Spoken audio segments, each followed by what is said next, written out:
Hello everyone, welcome back to Priya's blog. तर मार्गशीर्ष महिन्यातला पहिला गुरुवार आम्ही कसा केला हे मी तुम्हाला आजच्या ब्लॉगमध्ये दाखवणार आहे. तर चला बघूया. तर आज सकाळ सकाळी उमऱ्याला आम्ही हळदीचा लेप केलाय, कारण की गुरुवारच्या दिवशी हळदीचा लेप करणं शुभ मानलं जातं. हे बघा, दरवाजामध्ये आज छान अशी रांगोळी पण काढली होती.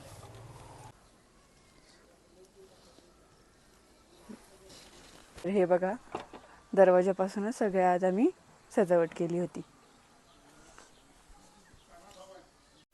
हे आहे पूजेला लागणारे साहित्य. तर सर्वात आधी एक चौरंग घ्यायचा, चौरंगावर कापड अंतरायचे, त्यावर तांदळाने स्वास्तिक काढायचं. तर पूजा कशी मांडायची हे या व्हिडिओमध्ये पूर्ण दाखवलेले आहे. आणि देवीला तिचे अलंकार म्हणजे जसं की तिला गळ्यातले, कानातले, नथ हे सगळं घातल्यानंतर देवीचं रूप अजून छान दिसतं. देवीच्या समोर आपण 5 फळे ठेवलेली आहे, तशीच फुले पण ठेवलेली आहे. त्यानंतर लगेचच समोर एक दिवा लावून घेतलाय. पूजा मांडून झाल्यानंतर देवीला नमस्कार केला. देवीचा शृंगार झाल्यानंतर देवीचं रूप आणखी उठून दिसत होतं. पहा किती सुंदर रूप दिसतंय.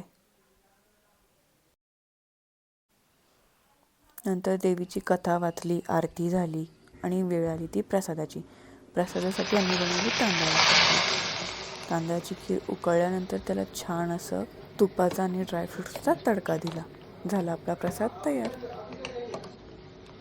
सावर सावर अंबाबाई पैठणीचा घोळ ग, सावर सावर अंबाबाई पैठणीचा घोळ ग, पैठणीचा घोळ ग, कपाळी कुंकू लाल ग, पैठणीचा घोळ ग, कपाळी कुंकू लाल ग, सावर सावर अंबाबाई पैठणीचा घोळ ग, सावर सावर अंबाबाई